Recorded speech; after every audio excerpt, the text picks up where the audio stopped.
and then yeah, and then you guys got connected and you became friends. Yeah, and actually at that point, my mum had said to me, "Oh, you know, I'm in this really nice, university down in the temple." And she was like to me, "Oh, I'm going to end my life. I might not meet somebody like this. And then he's going to be a monk, but I hope she meets someone that's like this because he seems really nice." What happened? Go on. And then what happened? He became a monk. I heard you speak. Oh, I heard him speak all the time because he used to do lots of youth programs or university talks. And so, Session on philosophy, meditation. yeah, philosophy, meditation. And I'm just like, oh my gosh, he's such incredible wisdom. Like young teenagers or yeah, you see?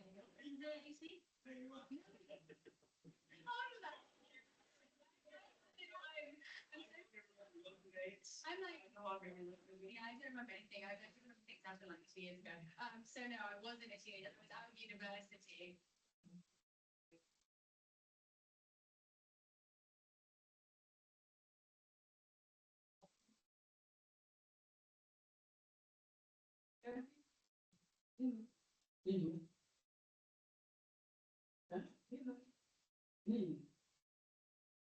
Which feels like a long time ago. So yeah, so speaking, it's so incredible how he was able to articulate such deep wisdom in a way that was so relevant to people who were young, so interested in reading a book about it. And so I was in awe of him, and he also looked really good. He didn't look like the type of person who was going to be speaking about these things. He had like tattoos and a bald head, but then he was in robes. It's really, really cool, but weird at the same time. It was so strange. Yeah. And then it was, then when I left, which is a whole story in itself, and we can talk about that another day. When I left being a monk, her and my sister were really, really close. And me and my sister are really, really close. My sister is one of my best friends. And I said to her one day, and she said, "Well, you know what? Radhi likes someone." And I was like, "Oh, who?" And I was thinking she was going to say some other person who came. She's like, "Really likes you." So I was like, "Oh, I really like her. Like, I'd love to get to know her." But we'd interacted, we'd had get to know each other a bit better because we had charity events together. And so I'd seen her not in what would be the meeting, actually, other people, other humans inside a project management organization, organizing events. So I'd seen her personality, observed how she behaved around certain people, how she talked to people, how she interacted with people. And based on all these things, I thought she was a great person. So when my sister told me that, it was actually good like as well. And I always him through his sister, and his sister would talk about him with so much love and affection, and he treats her like she's a baby. No matter how old she gets, she's literally like his baby. And I used to see the conversations between them. I said, "Oh, she's so sweet. Like he's so sweet, even though he's gone off on, but he was still really, really caring and loving towards his sister and his family." And then yeah, I told her that I liked him before who knew about him until you probably thought about it. Yeah. Yeah. And then that was it, really. That's how we met. We almost met before I became a monk. And we had conversations. Yeah, never had conversations, never spoke, but it just seen each other in our own elements. Yeah. And then when I left being a monk, you know, later that year, we started going out. So that was towards the end of 2013. And then it just went really fast. We both kind of, as soon as we spoke about it, we both knew that we wanted to be with each other, and we were really certain about it. And it could have gone really wrong, but we could have both been really crazy. But it ended up just working out. We both really had kind of understood each other just by observing one another, I guess. And there were a few surprises, I'm sure, but we got along straight away, and we were both pretty much went from, "Yeah, I really like you," to, "Yeah, I love you," in like a day. And then it was like, "Yeah, I want to get married in like a week." As in, we didn't get married in a week, but we said we wanted to get married eventually in a week after that. And then we ended up spending a lot of time at each other's homes, right? He was spending a lot of time at my house for ages. And that's pretty much where I took him to have all of our dates. because I love thinking about my family and the best of both worlds and be around the people that I work with most of my life with and the people that I've spent most of my life with. And so, yeah, most of our dates would involve my parents, and my sister and my brother-in-law at the time. And so we got to know each other kind of in our own environments as well, really fast, which I think helped us fast forward a lot easier. Yeah, and I remember that my sister gave me like an action plan. She's like, "This is what you're gonna get along on. This is what you're gonna struggle with. And this is gonna be your challenges." And I definitely owe it to her to bring us together. Yeah, I She was a completely huge agree. part She of was. us being together. My sister definitely, and she was like, because she knows me so well, and I feel she got to know you very well. She was just like, "This is what you guys are gonna agree on. This is what you're not gonna agree on. This is it was so nice to have them Yeah. because you could go more." And just one of the things she's done really well with, because I felt that we could start with both of them. But everybody was some. Question. Yeah, question. Yeah. Yeah, I decided to go. Yeah. Like, and you better, Yeah. you better. It's never that. But yeah, we started with our families, which was great because you had to be a certain place to love hospitality. So funny. It was the person to her that was, we were dating, and so usually you put in a lot of effort in the way that you dress and doing your hair when as your date comes over. But literally being the same clothes that I was wearing like the whole day, which is pretty much like John bottoms and a really scruffy top. You want to maybe, put a different top on, you don't want to change your plans. I was like, no, mum, if he can't love me in what I'm wearing right now, which you're going to see me for the rest of his life, then it's just not meant to be. Okay, like he has to love me, but she would have to try, a little bit. I think anyway, so Yeah. This is what kind of body work duo. When were you sleeping? It's full. I see. How you doing? So recently, coworker time, I found out she's gonna get fired, and I would like to tell her because she's my friend, but she can't keep a secret. So, yeah. So I know if I tell her, she tells her supervisor, she will tell him and confront him. So how do I go about giving her hints that she's gonna get fired? Hints. Put a stack of applications on her desk.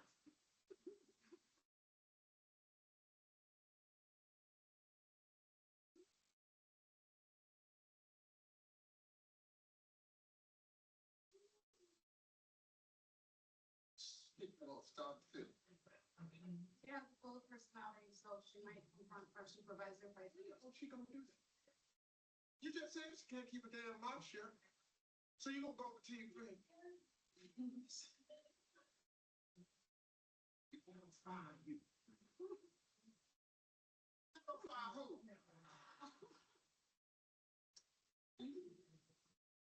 She gonna go right in there.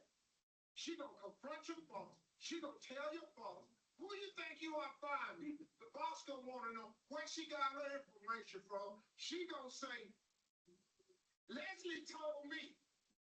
Oh, did she now? Well, Leslie, where did you get your information from? Then they gonna accuse you, and now your ass is gone too. Hey, AD, it's me again. Welcome to my mountain house. Come on in.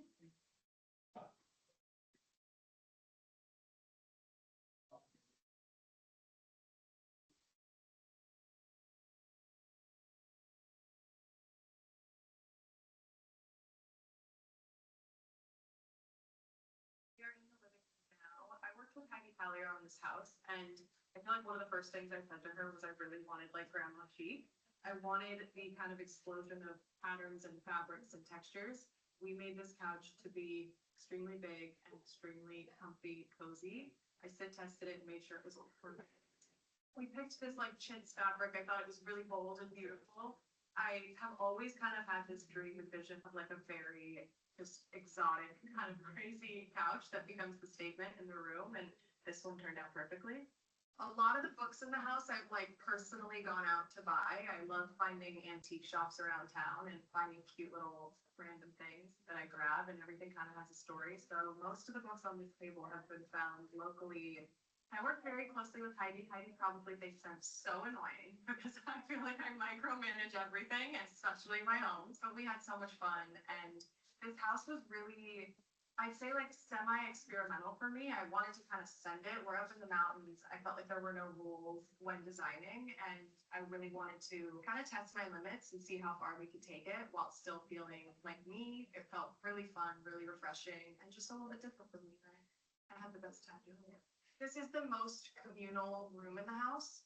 We have the kitchen right here. There's the piano here. A lot of friends have ended up on this piano. And we watched movies out here. Actually, the other night, I filled the couch for the first time from one end to the other. It was filled with people. There were some people on the floor, and that made me really happy. I think one of the most special things about ground up builds is you're working on the house for so long, and you're envisioning like moments with friends, and you're envisioning what kind of nights and laughs and talks are you going to get into. And so it's been really cool for me to have people over and fill the space in the ways that I had dreamt and imagined for so long.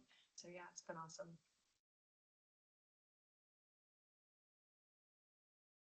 A friend of mine called me one day and was like, I found something really, really cool that I think you might like. And he had found this Gibson piano online. I immediately had to pick it up. There were only 20 made from what I believe. This one is signed by Les Paul. It is such a cool little rare find. Thank you to my friend. You know who you are. And I just felt like it fit so perfectly in this house. Red is one of my favorite colors. Regrettably, I don't play, but I would love to learn, and I think this would be the perfect place to start. But my friends, have been in here many a times and gotten active on this thing.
Kuja uchukue hizi mkunywe chai.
Good afternoon, everyone. I hope you're doing well and Happy New Year. Welcome to the first webinar of the year from Impact Africa. We'll be talking about why sustainability reporting is the fastest way into ESG careers. Thanks for everyone who's joined us on Teams and on LinkedIn Live. If you know anyone who was to join us for this session and has not been able to, you can let them know that the live stream will be available after the session on YouTube. We're excited to be back this year and excited for this session, and we'll go right ahead and begin. So my name is Catherine Mumo. I'm a sustainability and climate consultant at Impact Africa and your co-host for this session. I am joined by my fellow co-host Batuli Majid, who will also have a chance to introduce herself as we progress. Now, remember to follow us on our socials at Impact Africa Consulting Limited, and we will be using the hashtags sustainability reporting, GRI training, and IACL Academy. So as we get into this, we are looking at the webinar from a different approach, where we're seeing how sustainability reporting can help one to either transition or also grow within their ESG career.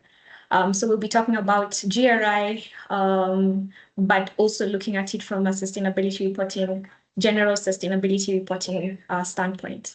So for those who are joining us for the first time or hearing about us for the first time, we welcome you. And just to give you a snippet of what we were able to achieve last year in terms of GRI under the IACL Academy, we had a pass rate of 85%, having trained over 200 participants in our GRI training as a certified trainer. So I'll go ahead and kickstart and just take us through the agenda that we have. And then I'll hand it over to Batuli to introduce herself, and then we'll kickstart the session. So what will we be covering here? We'll be covering how sustainability reporting is a gateway and what the ESG landscape and career trends look like and how different roles have been modified or enhanced because of sustainability reporting. Then also we'll give you our perspectives as industry players, or rather as people practicing in the sustainability space. And then we'll get into the details of the GRI certification training. So at this point, I'd like to invite Batuli to introduce herself, and we'll go from there. Thank you. Greetings, everyone. My name is Batuli Majid. It's unfortunate that my camera stopped working right when I joined the webinar. Unfortunately, you won't get to see me, but hopefully I get to resolve that before the webinar ends. So I am a sustainability analyst as well and a certified GRI trainer working for Impact Africa Consulting. And I'll get to take you through the next session after Catherine is done with the preliminaries too. Happy to be here. Thanks, Batuli, and looking forward to the session. So to kick us off, I'll start by telling you a bit about Impact Africa. We have been in existence since 2017 as a development consulting firm, working with private and public sector organizations to embed sustainability, enhance resilience, and create long-term value. Through our different array of services, from sustainability and climate change to enterprise support services, training, research, health and safety audits, and assessments. So across our ESG-related services, we've worked with organizations to be able to do their sustainability reporting and disclosures against different reporting standards such as the GRI and IFRS S1 and S2, among other standards, of course, taking into account materiality, both impact, financial, and double materiality, and consolidating the data and disclosures. We have worked with organizations to be able to embed sustainability by creating strategies that align with the operations and the activities and business relationships that organizations have, and then helping them to strengthen their data systems and offering sustainability assurance just to enhance credibility of their reports. Within the climate space, we've also been able to help companies be able to conduct carbon footprint assessment to understand their baseline and see where they can unlock possible offsetting and decarbonization. Also being able to penetrate the markets and gain carbon credits as well. We have also helped different clients across the different industries to carry out climate risk assessment and opportunities, of course, to enhance resilience from both an adaptation and a mitigation perspective. And through this, for example, in banks, helping banks to also unlock and have products around sustainable finance and responsible investment solutions. So that in a nutshell is who we are as Impact Africa, and we look forward to continue telling you about us. But at this point, I would like to hand it over to Batuli to give us a bit more information about sustainability reporting. What does this entail, and what are the benefits of sustainability reporting? Thank you. Thank you for that, Catherine. We can move to the next slide. So let's start from here, because we all traditionally or conventionally know about what financial reporting is. So some of us have dealt with the numbers. This is something that we've been doing for quite a number of years. But now with sustainability reporting being sort of like the new kid in the block, especially for developing countries. For most developed countries, this is something that they've already been doing for a number of years. But I want us to just appreciate the difference between financial reporting and sustainability reporting, because financial reporting focuses more on the organization's performance and position, and things to do with profitability, liquidity, overall financial health. It's more about the numbers, the snapshot of how the organization has performed financially, again, over a specific reporting period. Could be January 1st, the year ending December 31st. I think somebody's mic is on. Please help me mute that person. On the other hand, sustainability reporting comes in.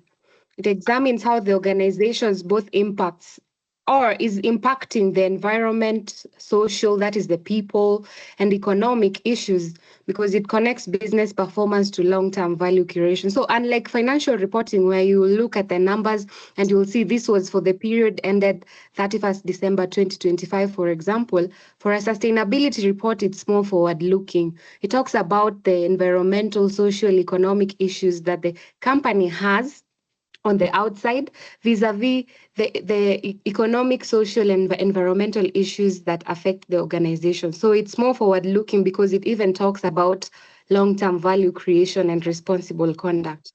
And then when you look at it from a time horizon perspective as well, financial reporting is what I'd say largely backward looking because it talks about historical data and short to mid-term performance, while sustainability reporting looks at long-term risks and opportunities, and even the organization's ability to remain viable, or what we call the agility in changing economic and environmental context. Again, in terms of the audience, financial reports are primarily designed for investors, lenders, and regulators to support financial and compliance related decision making. But on the other hand, sustainability reports address a much broader stakeholder base, including even customers, employees, communities at large, with the aim of building trust, transparency, and accountability. It sort of shows that we do not only care about the numbers, we're now moving from a financial perspective of doing things to a non financial perspective where we care about the people, we care about the planet, we care about well, profit is part of that, but majorly about the environment and the people and planet at large. And then methodologically, if you also look at financial reporting, it relies on monetary data and is also governed by well-established accounting standards. For example, the International Financial Reporting Standards, that is also known as the IFRS. But sustainability reporting, on the other hand, integrates both quantitative and qualitative information. That's why I'm saying it looks at some non-financial metrics and policies and is often guided by standards like the Global Reporting Initiative, which we'll be mentioning at the tail end, and its relevance. That's also commonly referred to as GRI. So in summary, while financial reporting explains how the organization performed financially, sustainability reporting, on the other hand, explains how the organization creates value responsibly over the long term, that is financially, socially, and environmentally. Now that you know the difference between sustainability reporting and financial reporting, we're going to look at some standards and frameworks of sustainability reporting. And something else that I have to mention is that we have a difference between reporting standards and reporting frameworks. More often than not, people usually confuse them and think it's the same thing. Now, standards are more for homogeneity purposes. You'll see a company like Safaricom and another one like Equity, another one like Kengen. They are all within different mandates. But then when it comes to the structure of the sustainability reporting, if they use the same standard, then that means it brings in the aspect of homogeneity. But then on the other hand, the frameworks are more voluntary, more at the discretion of the firm.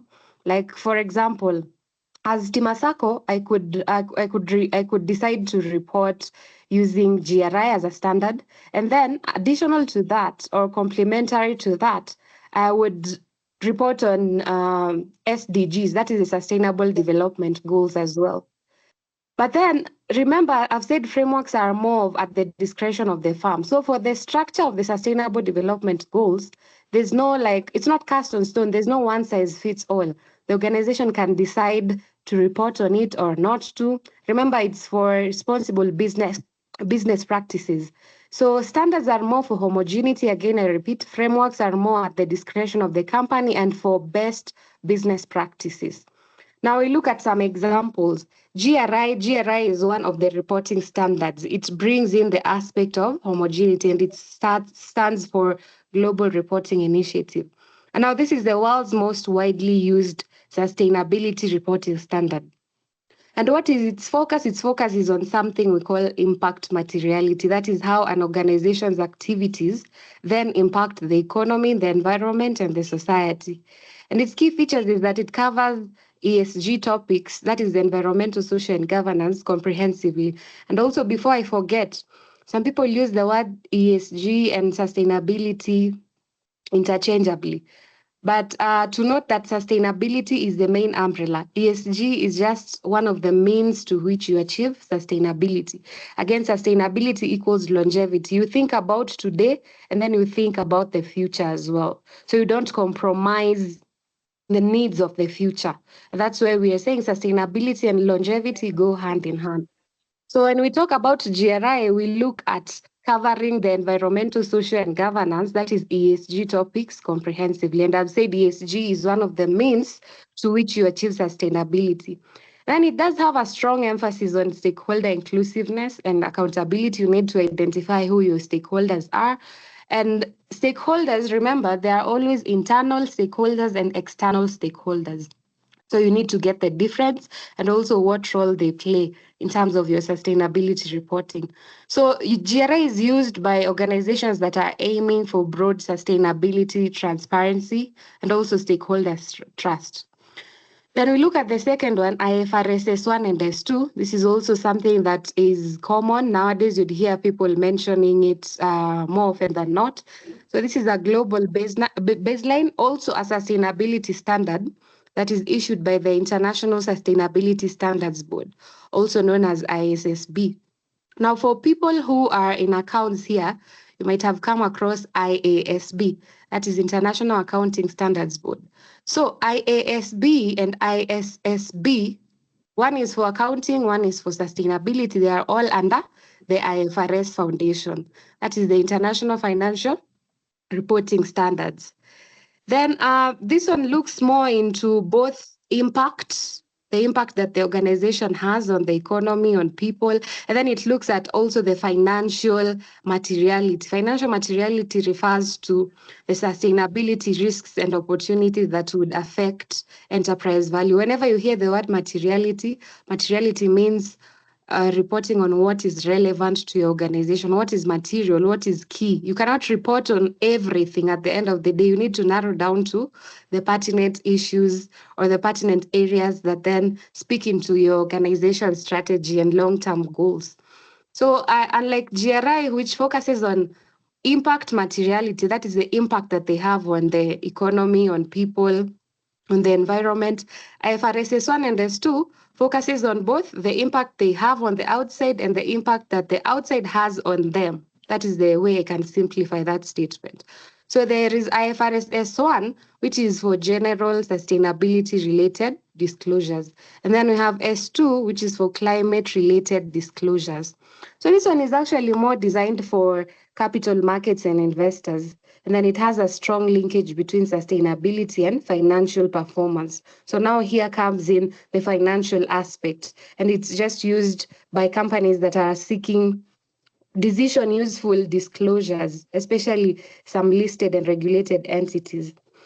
Then we have the third one, TNFD, which stands for Task Force on Nature-Related Financial Disclosure. So as the name is, just the literal meaning, this is for nature-related risks and opportunities. So organization, entities, bodies that deal more with land, water, oceans, ecosystem. This one is supposed to help them assess dependencies or impacts on nature. So it encourages integration of nature into risk management. Then depending on whether your organization falls under that, could be agriculture, could be infrastructure, finance, or extractive industries like mining, because here is where you have a high nature dependency. This is where you will now report on TNFD, which is Task Force on Nature-Related Financial Disclosures.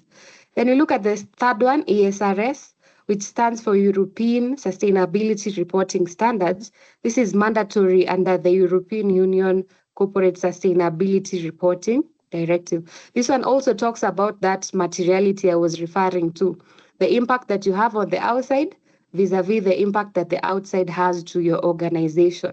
So it looks at the impact on society and environment and also the financial risks and opportunities to the organization, mostly for European Union-based companies or non-European Union firms with significant European Union operation. For example, if you're a major exporter from Kenya, and you're exporting majority of your products to the European Union, you could be required to report using the ESRS, again, which I repeat stands for European Sustainability Reporting Standards.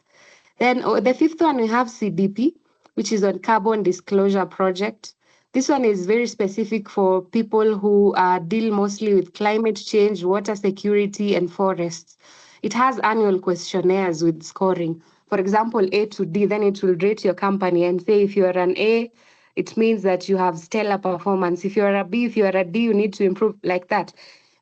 So it has a scoring criteria. It helps organizations responding to investor or supply chain environmental requests. We have SASB, which stands for Sustainability Accounting Standards Board. This one gives industry-specific sustainability disclosures. For example, if you're in the mining industry, for example, if you're in agriculture, you'll find some industry-specific standards under SASB, which is Sustainability Accounting Standards Board. But now this one has been integrated into IFRS S1 and S2 instead. Then we have SBTI, which stands for Science-Based Targets Initiative.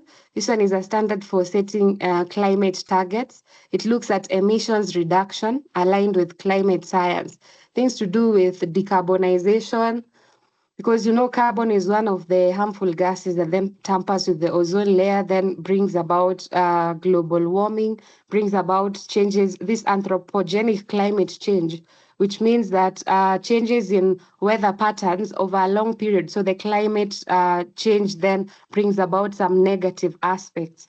So this SBTI is focused on reduction of this. That's why we are calling it decarbonization targets.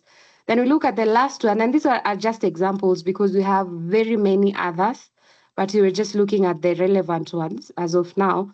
Then IFC, these are International Finance Corporation.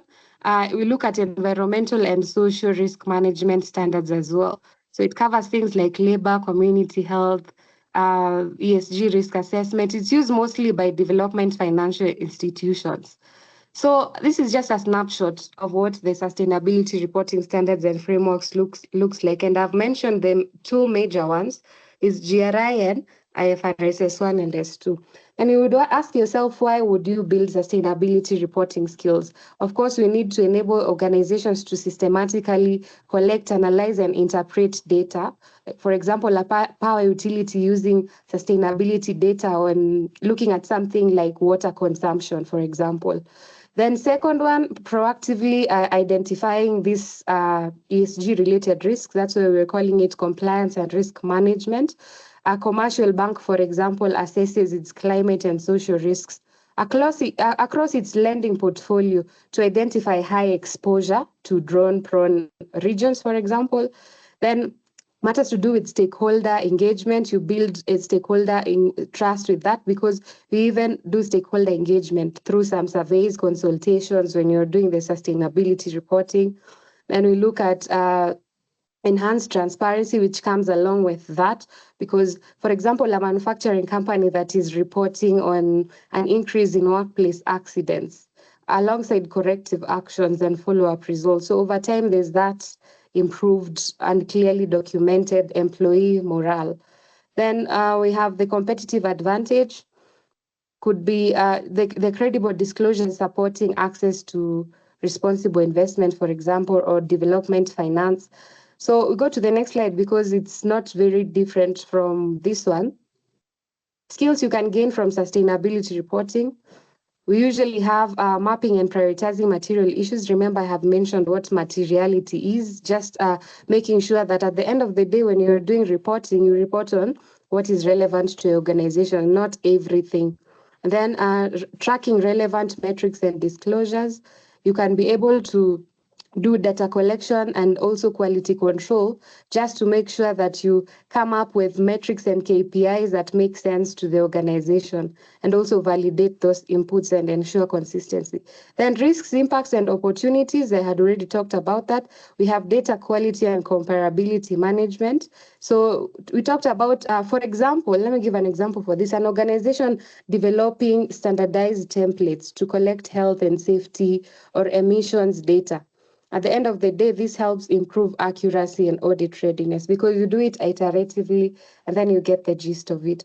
Then we have stakeholder focused ESG communication. I've talked about the relevance of the stakeholder. For example, a public agency that learns how to translate community feedback into measurable actions. So that will help you address public concerns. Next slide. So through the sustainability reporting, you're able to, next slide. So Catherine will then give us a snapshot of sustainability reporting as a gateway skill. Over to you, Catherine. Thanks, Batuli, for taking us through the differences between sustainability reporting and financial reporting, and maybe just to give a definition of what sustainability reporting is, to tie it all together, is how a company discloses its most significant impacts on the environment, on people, on the economy as a result of its operations and business relationships.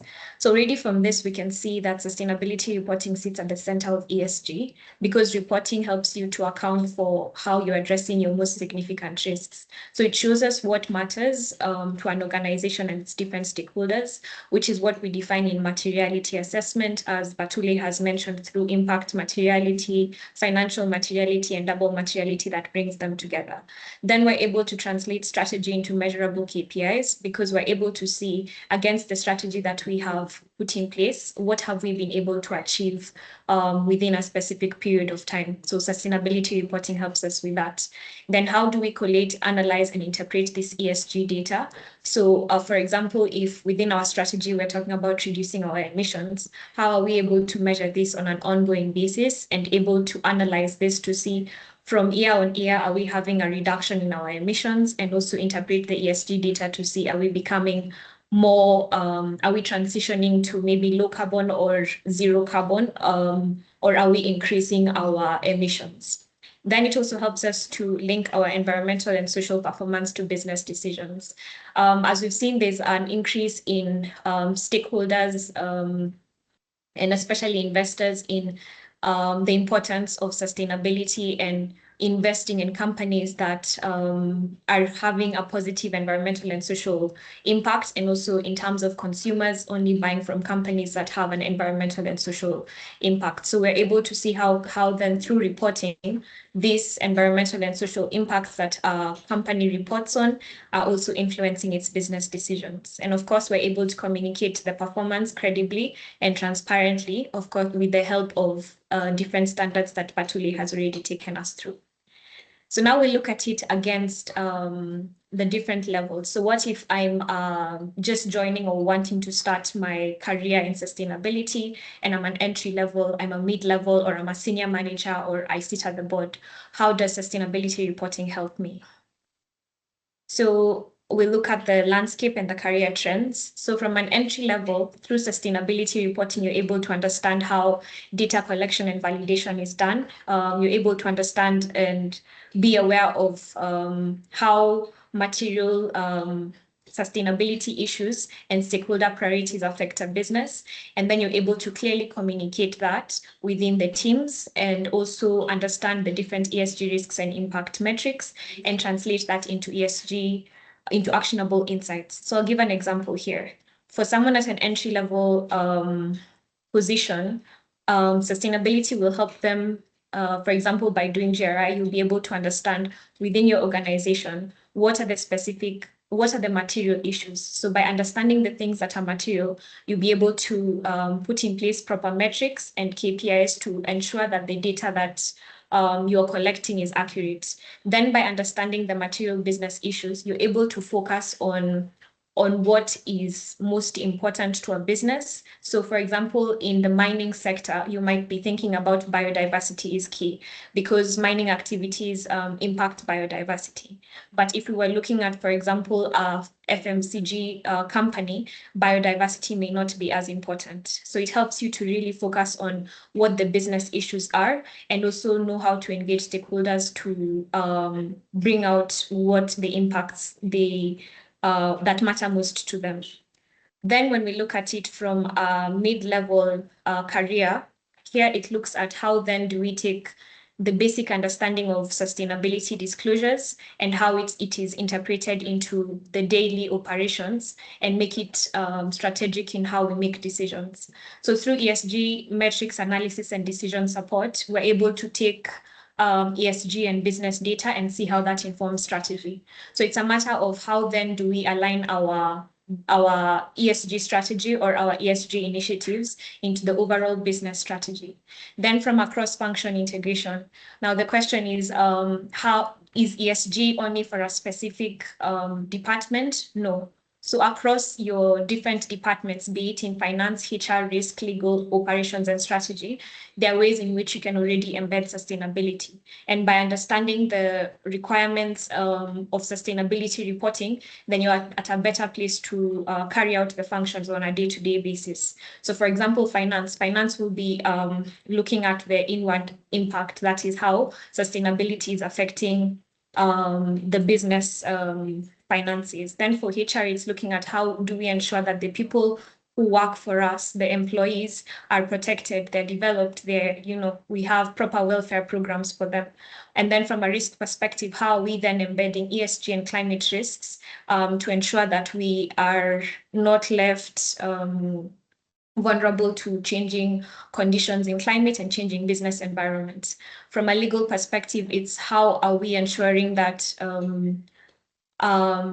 we are complying with the legal and regulatory requirements of the different industries and companies that we are involved in. Then again, something that Batuli mentioned that is key is that most of the standards for sustainability reporting talk about stakeholder engagement. Whereas GRI looks at multi-stakeholder engagement, you might find that IFRS S1 and S2 is more investor focused.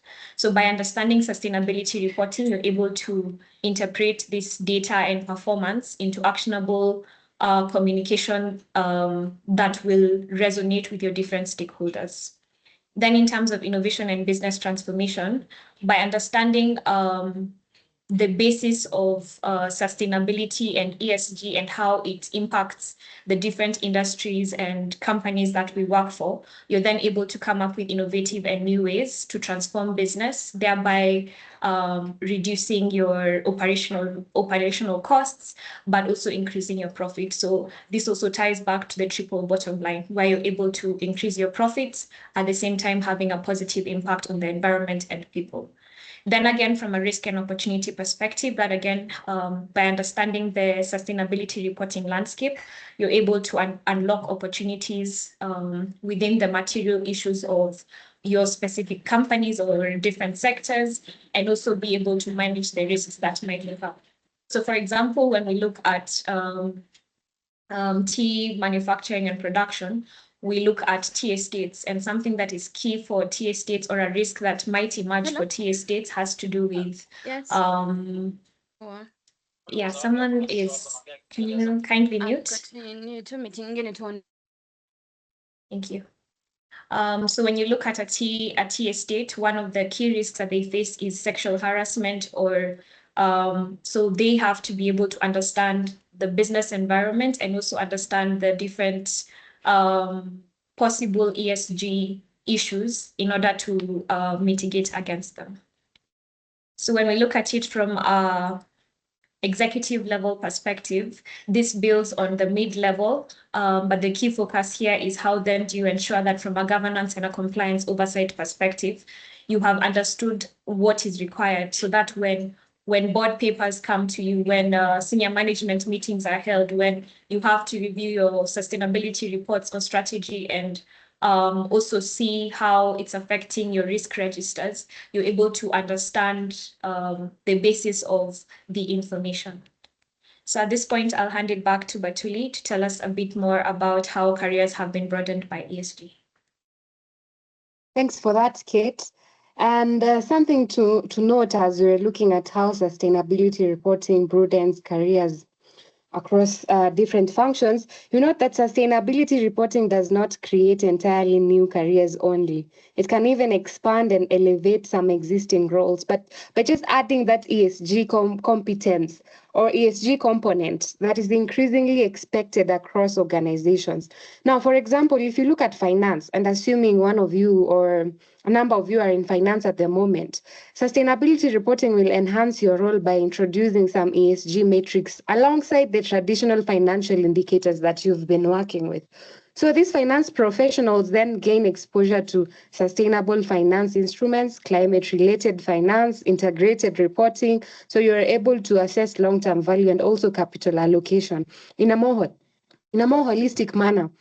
For example, if you're a finance manager and then you understand data on carbon emissions, for example, and climate risk, you can be able to support green bonds or even investor ESG disclosures to make them more relevant to the investor or even your CFO in your organization.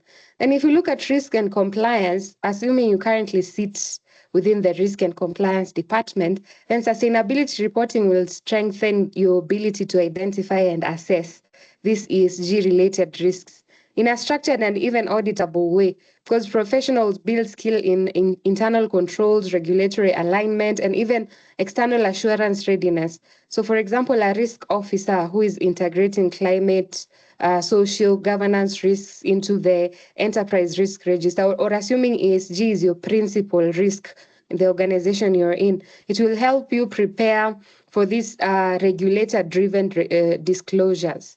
For example, companies which are in Kenya for the Central Bank of Kenya green taxonomy. If this is something that you had already been doing, then it would be very easy for you to move into categorizing your products or services as green based on the CBK taxonomy. So you'll identify what percent is green, what is not, what is transitioning, because you have that understanding. Then if you look at legal, for legal professionals, sustainability reporting deepens the expertise in terms of governance. Remember, sustainability has that governance aspect. So when it comes to policy development, regulatory compliance, a legal officer, for example, who's supporting board oversight on matters to do with ESG, then you help with sustainability disclosures and ensuring alignment with the regulatory requirements. So it also helps you deepen that expertise in terms of governance. If you look at communications, and sometimes you might feel like the department you're in does not have anything to do with sustainability or it's not relevant. And then you realize actually because many people assume sustainability and ESG is just about planting trees.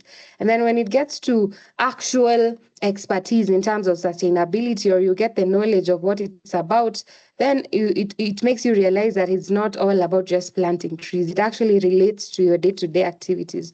So, for example, for communications department, sustainability reporting will elevate your communication skills because you're able to shift from promotional messaging to credible evidence-based storytelling. So even when you're doing the captions, even when you're helping with newsletters and everything, you're able to move to evidence-based storytelling because you know what it is all about.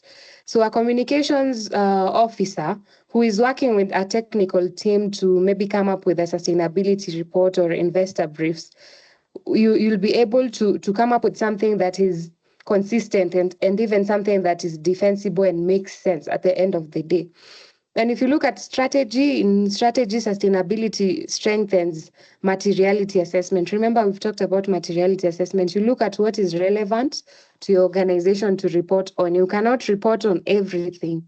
So it will enable you as that person who is in the strategy department to integrate these ESG risks and opportunities into the corporate strategy. And even in terms of long-term planning, business continuity planning, succession planning, they will all have bits of sustainability for long-term. We said sustainability is about longevity. Then if you look at operations or ops, it adds value to operations because it then improves measurement and optimization of resource use or emissions, health and safety, operational efficiency. Something as simple as switching off lights, people get to understand, you get to sensitize them. People get to understand what is the need of doing that. What is the need of having automated lights? What is the need of having automated faucets when you're washing your hands, when you use the washroom? So an operations manager or admin could track this energy, waste, water data to improve efficiency and even reduce costs at the long run. So let's go to the next slide.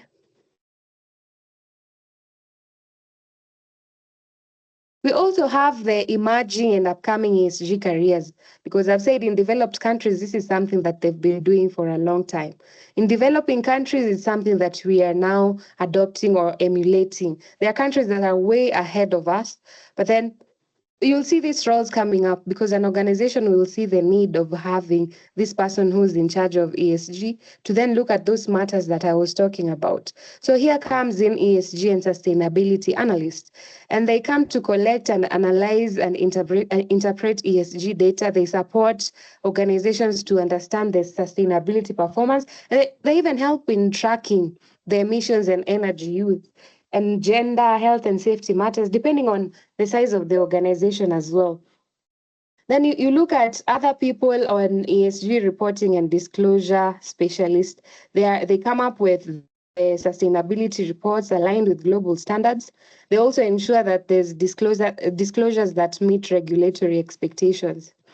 Then you look at climate and carbon assessment analysts. They measure and analyze climate-related risks, and you'll get to know if you while you register for a course, for example, and then you do a deep dive into sustainability, that climate risks are not only physical risks, the one you can see like floods, hurricanes, tornadoes. Climate risks, we also have the ones we call transition risks, about policy shifts, changes in market demands, customer preferences.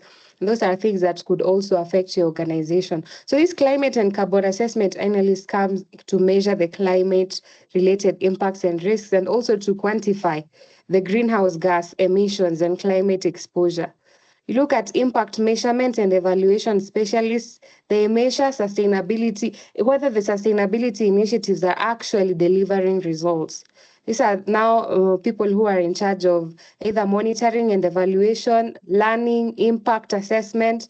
They just focus on outcomes and impacts, not the activities. Yes, you've planted 1,000 trees, but then what is the impact of you having planted 1,000 trees? So they look at more of proof of impact rather than just you did something for the sake of ticking a box.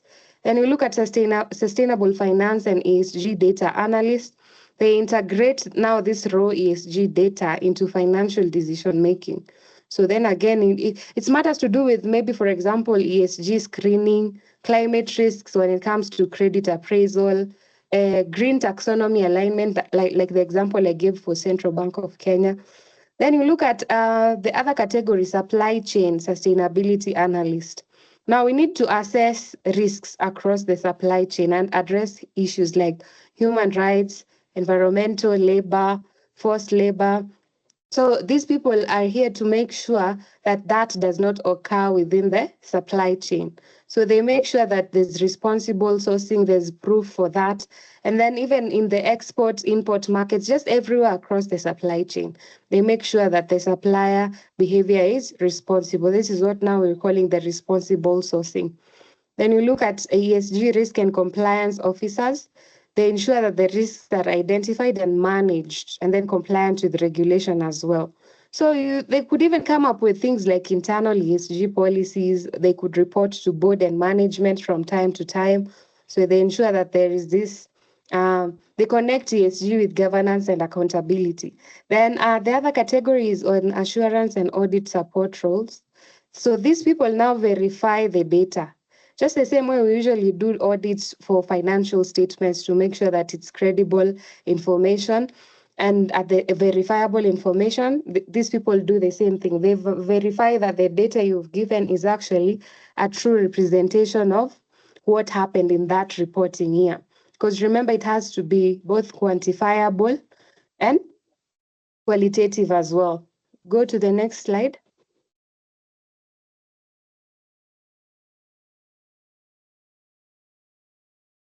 So I'm going to share a bit of how sustainability reporting skills have translated into my work in areas, and I'm going to give about 3 examples of the same for clients that I've handled in, let me use 2025 as an example.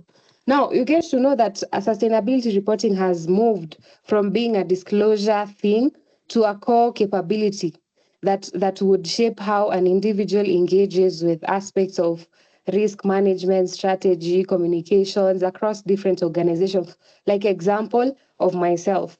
Now, The first organization that I will mention is in industrial area, and it deals with manufacture of eco-friendly bags, the ones that you see in supermarkets. So now the sustainability reporting required building, because it was the inaugural report, it was the first one. It required coming up with a system almost from the ground up. So beyond compiling data, I supported the organization in identifying some operational and social risks as well across its value chain. So this strengthened my role in risk identification and mitigation, because somebody would think it's only sustainability reporting, nothing else. But then you deal with different organizations, you get to garner more skills. Like, for example, in that case, risk identification and mitigation, especially when it comes to supply chain and environmental impacts, is something that I really built on, and I gained more experience on.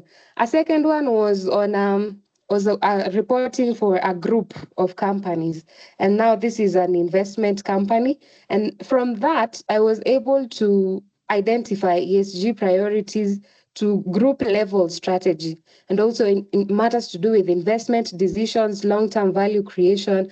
So this then sharpened my skills in terms of strategic advisory to just help management understand how some investment decisions or governance structures intersect with the shareholder expectations.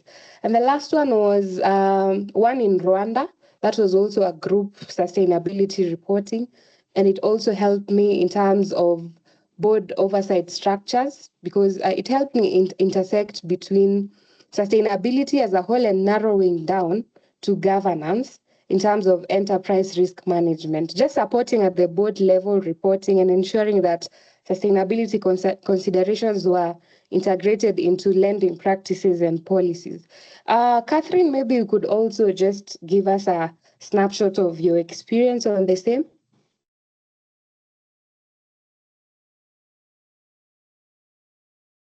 Yeah, thanks, Batuli, for sharing your insights and your work experience across sustainability.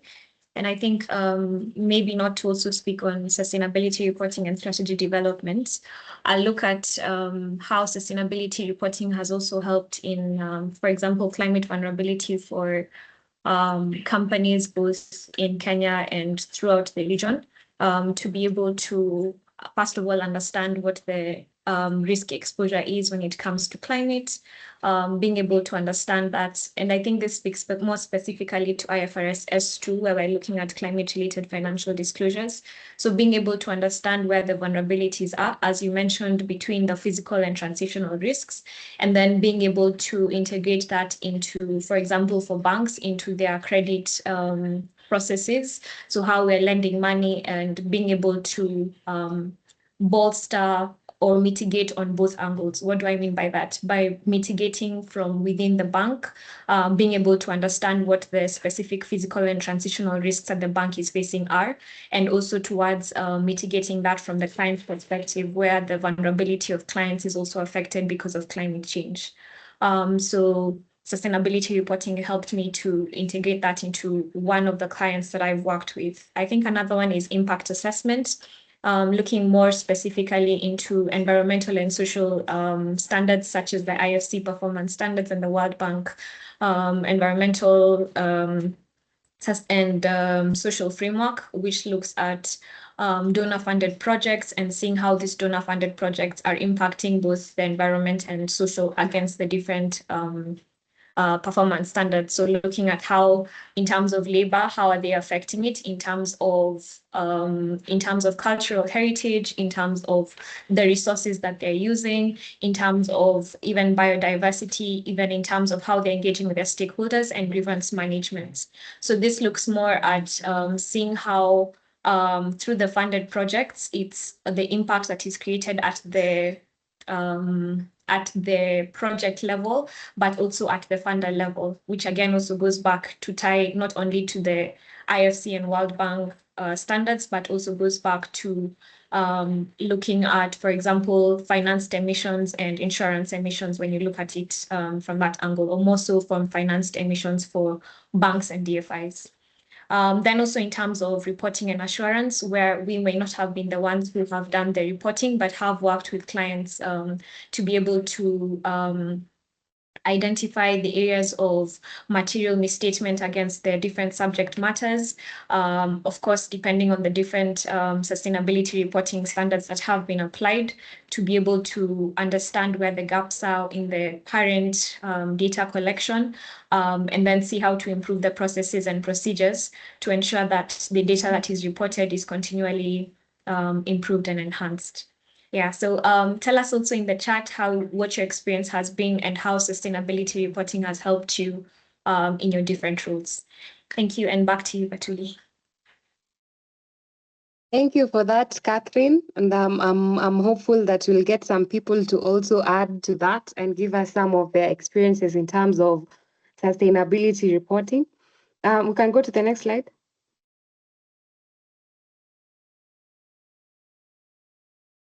So now, when you're breaking into the ESG careers, we have different categories, and also depending on the level or how much of a deep dive you'd like to go in, you'd first start with learning, okay? Just the literal meaning of learning. You understand how sustainability factors affect business performance. For example, climate risks resulting to financial risk, or social risks resulting to operational disruption, governance risk resulting to loss in investor confidence. So you just learn how ESG or sustainability influences things like strategy, operations, knowledge areas being understanding ESG fundamentals, things like materiality and stakeholder engagement, climate risks, the ESG standards and frameworks. Like what you're doing at the moment by joining this webinar, you're learning. So you get to learn new things. You can explain why ESG matters, for example, and where it impacts an organization. But then now, further to learning, you go to another stage of where you now have to get certified. So the stage is about getting competence and readiness. That is for employers and for clients. So why the certification matters in terms of sustainability is because we say sustainability is interdisciplinary. Some employers might need proof that you can apply sustainability, not just talk. So here, the learning will not help you much. You need a certificate to prove the same. And then you also need proof that you can apply that knowledge. So they reduce that trust gap for the hiring managers. So credentials like the GRI, the Global Reporting Initiative, and why we're putting emphasis on GRI is because it's the one that is used universally, the most widely used reporting standard. And once you learn about GRI, you're able to even do the sustainability report yourself. Then we have, you'll understand also some ESG tools of data collection, climate risk assessment, impact measurement, the one Catherine was talking about. So here, the employers would look at, are you able to ESG insights? Are you able to work with standards and frameworks? Are you able to translate ESG into decision? Are you able to come up with actionable outputs? So your ESG knowledge here is validated and it's market ready. Then it comes to application. Now, here is where ESG now becomes a career. You don't just have a certificate for it, but it becomes a career, not just a qualification. You use those skills within your current role. Remember, we said it does not have to be an entirely new role. It could be a role within a role you already have. It helps expand the role that you have. So it's not necessarily labeled as ESG. So you just apply the ESG thinking to lending decisions, maybe investment appraisals, strategy formulation, risk assessment. And that's why we are saying this is very critical, because now this is what the career growth. And in this whole webinar, I've been talking about the ESG careers. They will now demonstrate impact, not just a title that I am certified in this and that. You get to apply it. So it helps you expand your responsibilities, create the ESG outcomes that are measurable. So it goes with the different stages. Okay, let's go to the next slide. Again, I had already given a background on GRI. It's a global reporting initiative. Now, in 2024, we were ranked best in Africa, and we were ranked number 4 globally in terms of GRI training, and this is the impact that we've made, the number of people you've trained, the number of certifications that have gone out through us, and the pass rate as well of the people that we have trained.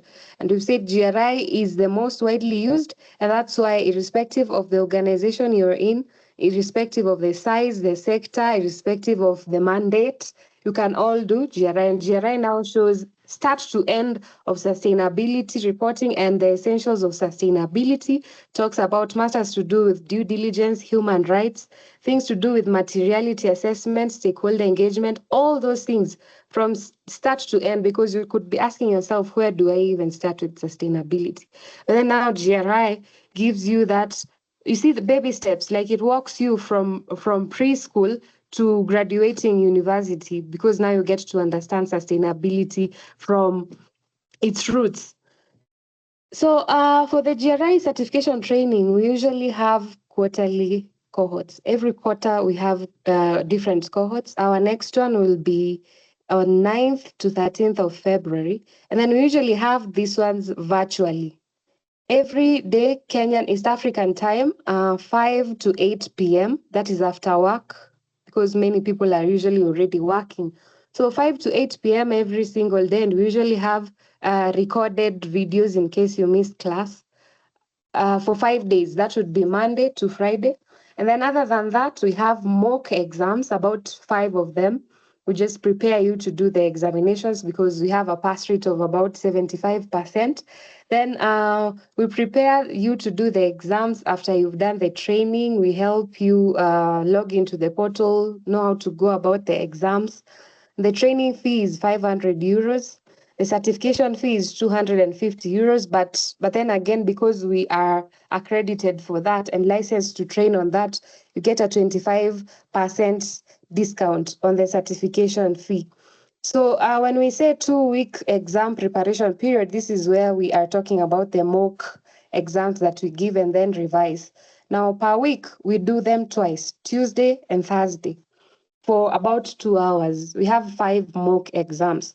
So we do them within 2 weeks, and then you're done. You can take your exam. Then once you pass, you're given your certification as a GRI professional. And then from there, you can even do the sustainability report for your organization yourself, because we'll be having the understanding. And when it comes to things like coming up with sustainability strategy, policies, internal documents, not necessarily ESG policies, things like gender policy, things like processes, SOPs on how to go about operational duties. Those are things that you can also come up with. So if you're interested, you could reach out to us. We have our page, Impact Africa Consulting, and then on LinkedIn, that's the same name, and other social media platforms like Facebook, like Twitter, like Instagram, impactafricaconsulting.com, or well, you could also just drop a chat or a request on our website, and somebody would respond and pick it from there. Now, that's it from my end. Back to you, Catherine.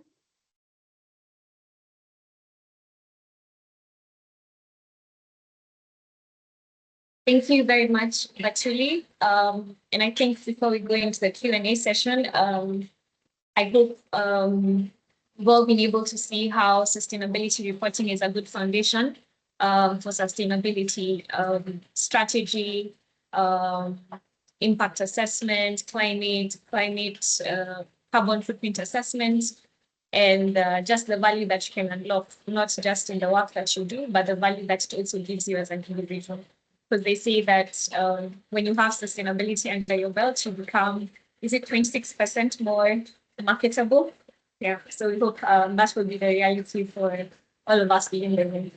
I think as we end, just to start where you are, be it you're at the entry level, you're in mid-level management, or you're at the senior management or board level, it's never too late to start and learn about sustainability and unlock the value that sustainability reporting has for you and for your organization. We'll now move into the Q&A session.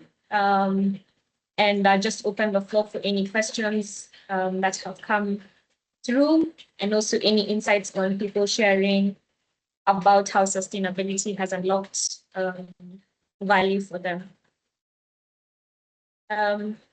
So the first question I can see from the Q&A is about the exam. Is the exam undertaken under Impact Africa or within the GRI portal? Matuli, you can take the question. So the GRI is external, but then and the portal is also external. The proctoring software is also external, but you can pay through us, and then we'll get to help you set up the account and everything. But then the exam is external. All we can do is help you on board on that portal, show you how to pay for the exams, show you how to download the proctoring software, everything needed for the exam. Then once you do the exam, the results actually come right there and then. So you'll be able to know whether you've passed or not right there and then once you click submit. Thank you. Thanks, Matuli, for that. The next question is, for companies reporting under IFRS and need to report on sustainability in the financial statements, can one use GRI instead of ISSB for the general purpose financial statements?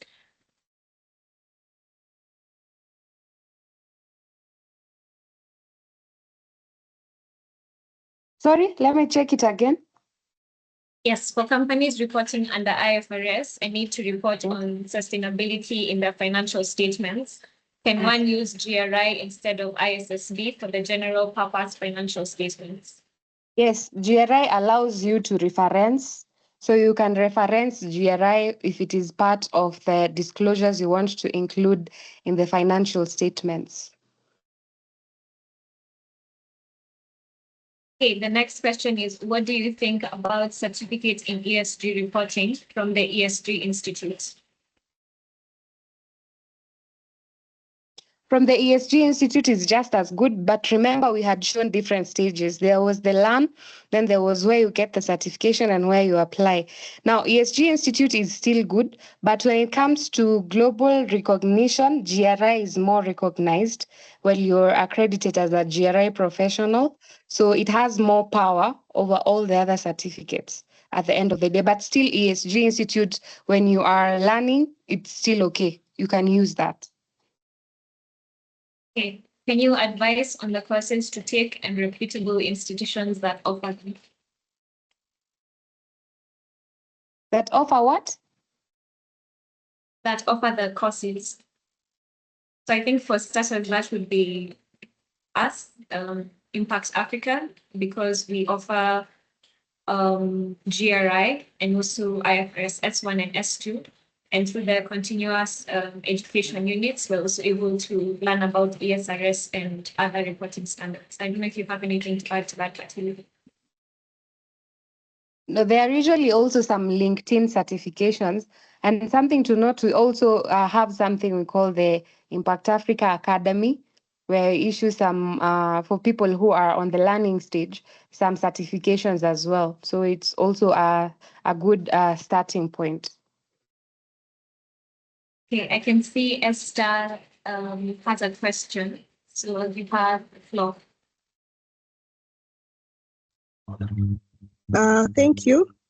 Okay, I have about 3 questions. There's that slide which you showed us that had the standards and the frameworks, but and you clearly highlighted that there's a difference between the two. However, when you were explaining, I don't know if it's possible for you to go and indicate which are the standards and which are the frameworks. For example, it said GRI is a standard.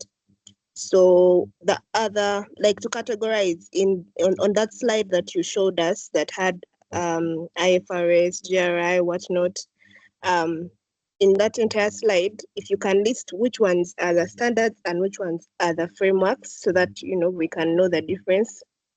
And then also with regards to the test for GRI, you have talked about the fact that you help people to prepare for the exam. Does that preparation happen after the 5 days course, or it happens within those 5 days? For instance, if someone is to enroll this February from 9th to 13th, is the preparation in that same week or is it after that week?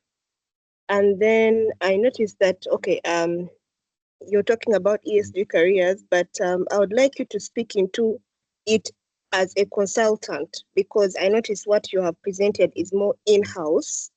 But imagine for someone who is now a consultant who wants to do consultancy in matters sustainability and ESG. I would like you to speak into that as well. Thank you. Okay, I'll take the first two. So regarding the difference between the standards and frameworks, in that slide that I presented, the only standards are GRI and IFRS S1 and S2. The rest are all frameworks. And also the European Sustainability Reporting Standards, those three. And then when it comes to the preparation for the examinations, we have the 5-day training first. And then the next 2 weeks after the 5-day training is when we do the mock. So every Tuesday, a Thursday for the next 2 weeks. So in 3 weeks, we are done. Though for the mock exam, it's usually optional for some people. Some people usually feel confident enough to do them even without the mock. But to be on the safe side, you do the mock, and that is done after the classes. That is after the first week. That's when we do the mock exams. And then the third one, and maybe Kate can also add on this. Remember, Catherine and myself, sorry, somebody has to be muted. He was with me in town at an antique shop and he just thought they were so cute. Catherine, are you able to see who's talking? Whose mic No, is no, no. on? Let me find them and unmute them. Okay, so on the third one, we also remember we're also in the consulting space. So the experience that Kate and myself were giving were from a consulting perspective, noting that you will deal with the manufacturing, another person is a bank, another person is a mining company, another one is an agricultural company. So GRI has something that we call sector standards and also different topic standards. So it will give you the different, or rather the variance in terms of which industry has which standards. So you'll be able to clearly or categorically know what are the things that apply to a bank, what are the things that apply for a microfinance institutions, what are the things that apply for an agricultural SME, for example. So yeah, maybe Kate can add on that one. No, I don't think I have anything to add. I think as much as the slides that we showed are looking at it from within an organization, the experience that we did talk about is from a consultant perspective. And through that and through working in different industries, you're better able to know what the specific requirements or the specific sustainability pain points are across the different industries. So I'll go on to a few more questions on the chat. As a follow-up question, that means you will adhere to ISSB S1 and S2 while still making reference to GRI when preparing general purpose financial statements. So this is in relation to the earlier question about the need to make sustainability disclosures within the financial statements. Yes, and that's where we now call it cross-reference, which is accepted.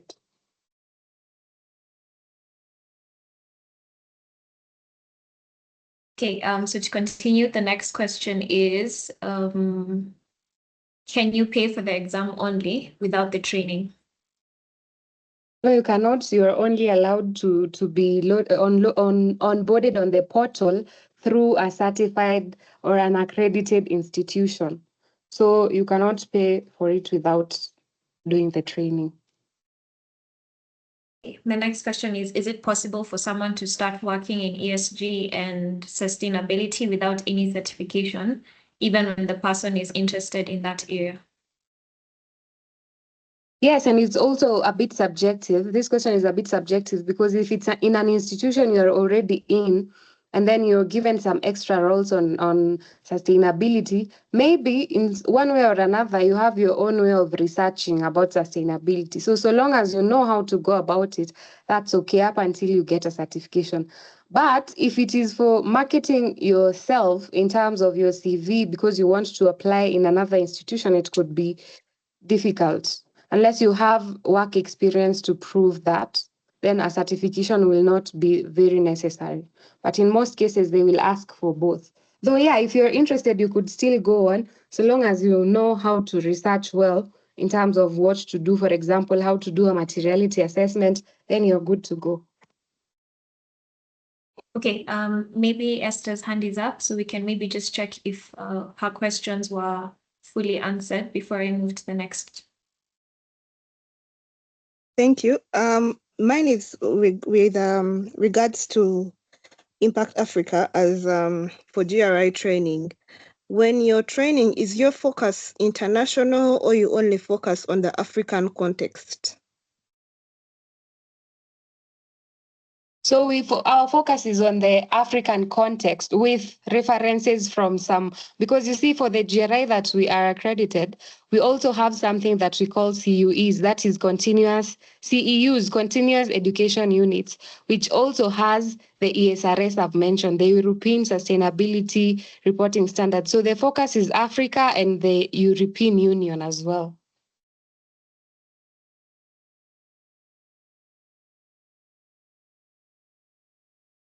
Okay, so I'll move to the next question. How does one make entry into consulting space, specifically sustainable finance? What do I need to learn?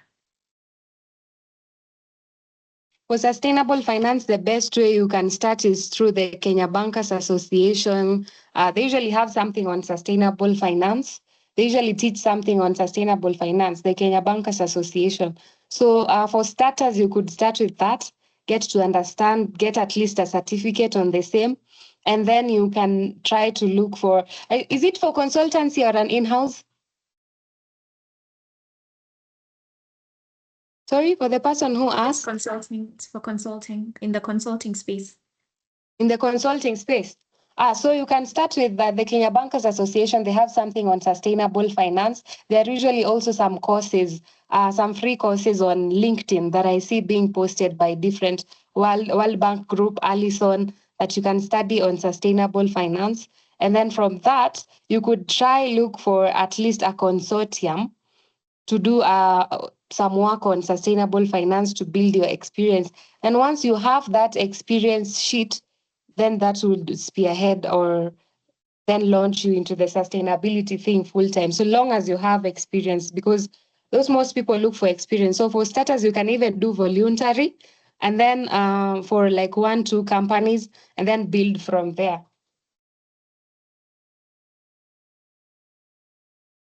Okay, thanks for that. So we'll move on to the next question. So the question is between GRI and SCR, which is ranked higher? In my opinion, I would say GRI.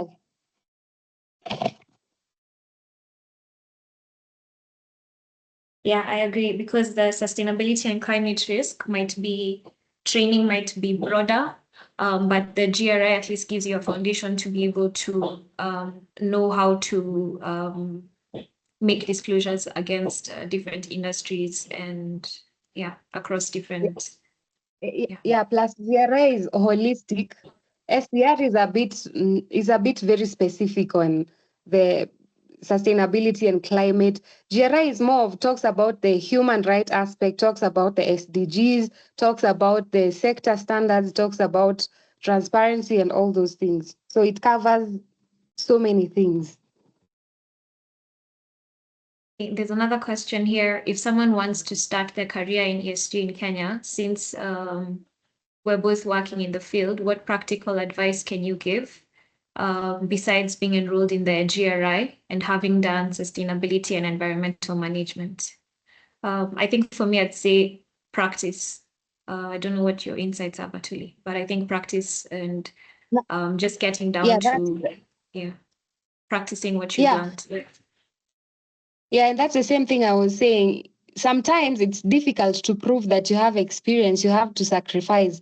Some people opt to even give some free consulting to a few firms and then build your experience from that. At least you have something to show as proof. And then from there, now start like billing. But for starters, you're going to have to stretch yourself a little bit. Unless you're lucky enough to get yourself in a consortium, then you're good to go. Okay, the next question is to confirm the course contents include the Kenya Green Finance Taxonomy. Maybe Hannah, you can specify a bit more on that. Which course content are you referring to? Then for the question, I had seen some offer you had some time last year if there's a discount for students who already have prior certifications on ESG. Unfortunately, this year we will not be offering the discount for student courses for students, but we will communicate at a later date if this changes.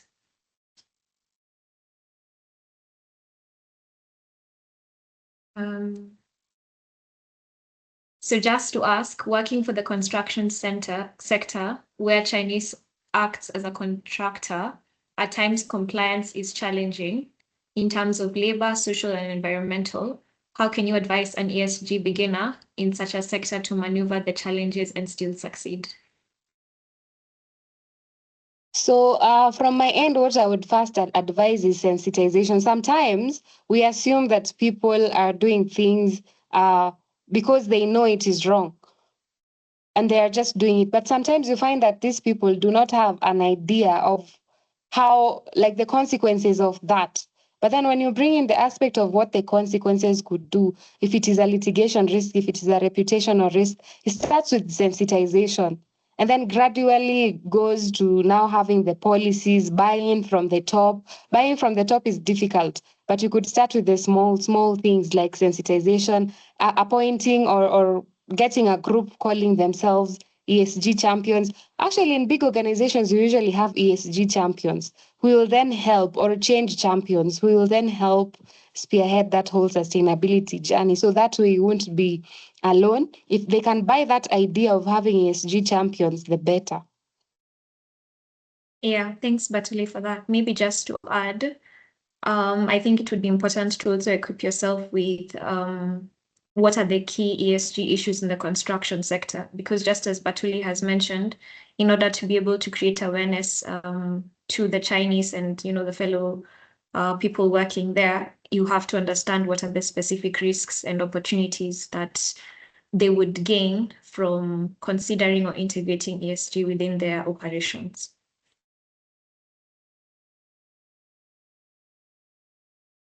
Are you going to give us a certificate for attendance for today?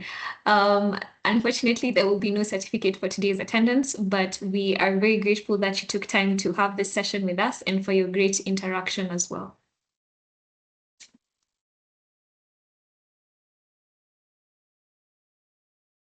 Okay, thank you very much. I see we have addressed all questions on the chat in the Q&A section.